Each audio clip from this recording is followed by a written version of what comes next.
Okay, now we're going to explore the industry requirements function of the job bank. Still on the labor market information, like I shared in the last video. Now we'll come here and click on. So what can we search for? Let's search for like a bank manager. Bank manager. You'd also see here that it's written in different forms. But if you look at the code, it's still the same code. So bank manager, manager bank, branch manager, regional bank manager, regional manager bank, banking center manager, banking accounts manager, commercial banking manager, banking operations. All of these different job titles have the same code, meaning they're under the same category, right?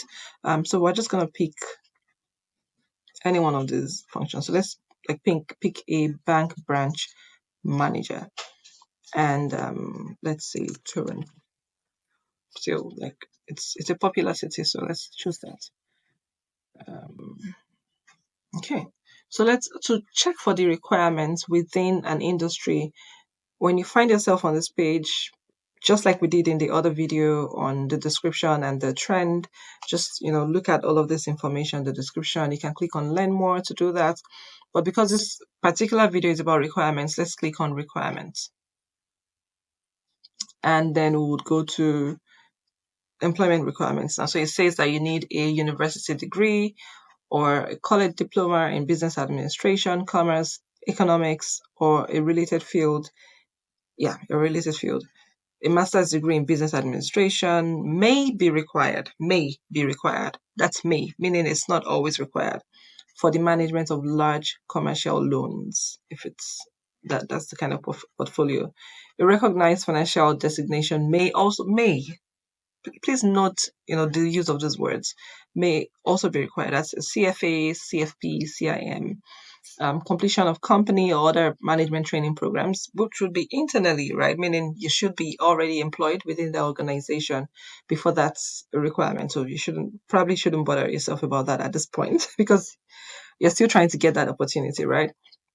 And then several years of experience within the industry, including supervisory experience, would be required.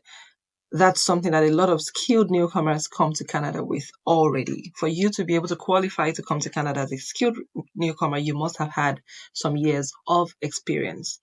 Moving on to professional certification and licensing.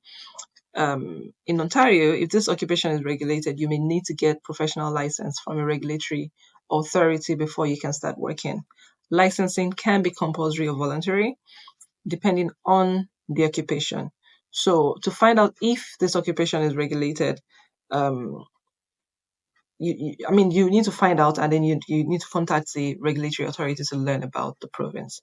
So in this kind of case now, I know that you can find a job in a bank without, getting all of those licensing and certifications and all that. There's some mutual funds, is it mutual funds of mutual benefits now? I know there's a few of those things, but you can certainly get your starting point without, without those. But when you get into the bank, you would then need to begin to work towards getting your certifications. However, one method that I always use that always works, regulatory,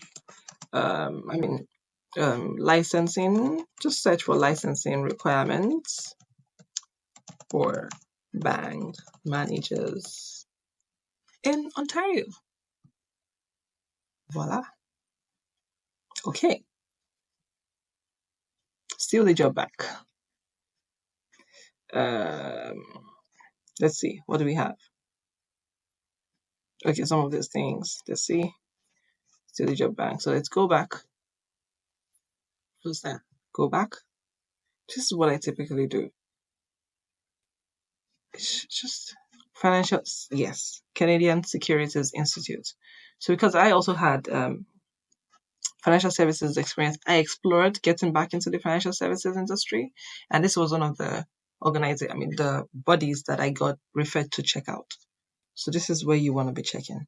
So if you check the job bank, it's not working, it's not giving you as much information as you need, just Google it. Just Google additional information and you would find some of these pieces of information. There's also the certificate in personal banking, CPB, which I think the job bank already mentioned. Okay, no, it's not here.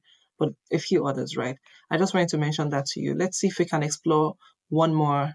It's more than 5 minutes already, but let's see if we can explore one more profession. Let's say marketing manager, marketing manager, marketing manager. Again, different ways of writing, but still the same code. Marketing manager, manager marketing. And let's explore like let's say Edmonton. I'm just, you know, Edmonton, Alberta. So it's not just Toronto. So, this is new for me. I'm not sure what green job means. Let's look at that. This occupation includes job titles whose primary duties and responsibilities to positive environmental outcomes. Okay, so you can explore that in your own time. This is not what the video is about. Okay, let's scroll down and look at what the requirements are. So, a university degree, diploma in communications, for advertising and public relations managers, marketing managers, e-business managers. See, these are the requirements. Typically, again, doesn't mean that it doesn't mean that it's cast in stone. You would find that there are many people who do not even have a university degree who are managers, especially if they've acquired many years of experience. So, Alberta, if this occupation is regulated, you know, go into so this is another place you can go to. Since that link is on the website, you can go there, go check out that, learn more, explore this website, find that information that you need. But your starting point, usually, you'll find helpful information on the job bank. I hope you found this video helpful, and let's stop there for now. Thank you.